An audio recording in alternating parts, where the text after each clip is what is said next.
सर्वे भवन्तु सुखिनः, सर्वे सन्तु निरामया, सर्वे भद्राणि पश्यन्तु, मां कश्चित् दुर्भाग् भवेत्।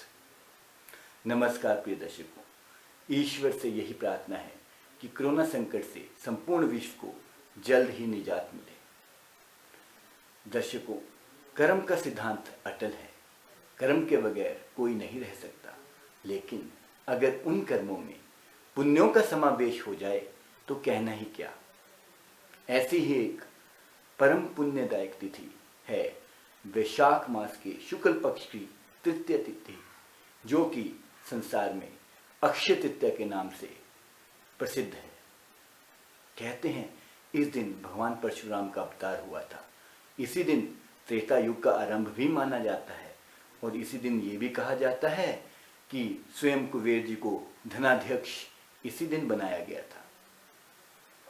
दर्शकों, इस तिथि में बहुत सारे उपाय लोग करते हैं, लेकिन कुछ सरल उपाय जो आप अपने जीवन में अपनाकर अपने जीवन को धन्य बना सकते हैं। हर तरह से चारों तरह के पुरुषार्थ आप सिद्ध कर सकते हैं इस तिथि में। तो आइए जानते हैं कुछ उपाय विशेष जिसे कर आप अपने जीवन को सुगम बना सकते हैं। प्रातःकाल उठते ही माँ वसुंधरा का वंदन करें। माँ वसुंधरा यानी धरती माता। कहते हैं धरती का वंदन करने से क्रूर ग्रहों की दृष्टि आपकी जन्म कुंडली पर नहीं पड़ती या उसका फल आपको इतना बुरा नहीं मिलता। धरती का वंदन करने से आप में सहन शक्ति, क्षमाशीलता का विकास होता है। फिर अपने प्रातःकाल स्नान के जल में आप गंगा जल मिलाएं। अगर गंगा जल भी उपलब्ध नहीं है तो आप मानसिक जाप से माँ गंगा का आवाहन कर सकते हैं।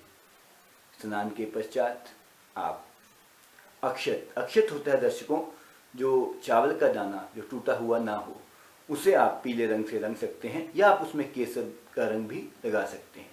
वह अक्षत के 3-3 दाने आप माँ लक्ष्मी के चित्र पर अर्पित करते जाएं।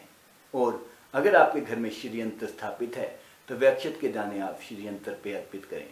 और मंत्र इस प्रकार है, जिस मंत्र का आप प्रयोग करेंगे अक्षत अर्पित करते हुए वह इस प्रकार से है।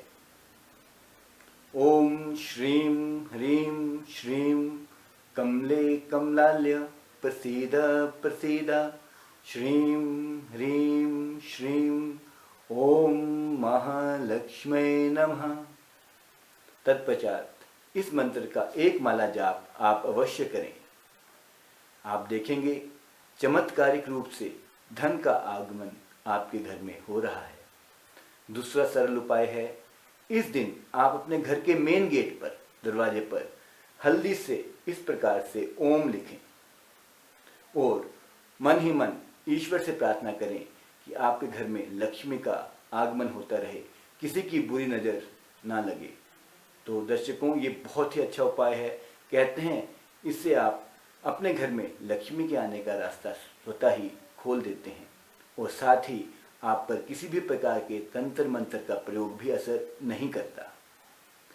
तीसरा उपाय है, आप चांदी का एक सिक्का अगर उस दिन खरीद सकें तो बहुत ही अच्छा, जिसमें लक्ष्मी गणेश का चित्र अंकित हो, साथ में उसके केसर रख के किसी पीले कपड़े में लपेट कर अपने गले अर्थात जहाँ पे आप धन रखते हैं वहाँ स्थापित करें।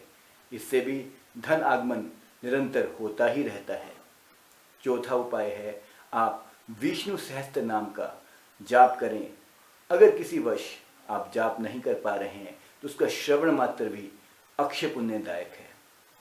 आप इस दिन अपने इच्छानुसार गायत्री महामंत्र, महामृत्युंजय मंत्र आदि का भी जाप कर सकते हैं और जिन्हें गुरु से मंत्र प्राप्त है वह गुरु मंत्र का जाप भी यथाशक्ति करें। इससे भी अनेकों लाभ होते देखे गए हैं। पांचवा उपाय दर्शकों, पांचवा उपाय है, आप किसी पात्र में, किसी घड़े में, ये तांबे का भी हो सकता है या आपका मिट्टी का भी हो सकता है कलश, उसमें आप जल भरकर किसी सुपात्र ब्राह्मण को या जिसे भी उसकी आवश्यकता है अवश्य दान करें। इससे कहते हैं आपके पुण्यों का घड़ा भरा रहता है। दर्शकों, इस दिन आप यथाशक्ति अन्नदान अवश्य करें, खासकर ऐसे तबके को जिन्हें अन्न की अत्यंत आवश्यकता हो, जहां उसका इस्तेमाल हो जाए, यूज़ हो जाए। तो ये बहुत ही अच्छे उपाय हैं जो आप अपने जीवन में भी अपना सकते हैं और अक्षय तृतीया से इन्हें शुरू कर सकते हैं। तो दर्शकों, अब मेरी आशा यही है कि आप इस पुण्यमय तिथि का लाभ अवश्य उठाएं और अपने और अपनों का अवश्य ख्याल रखें। Stay safe, stay home. धन्यवाद।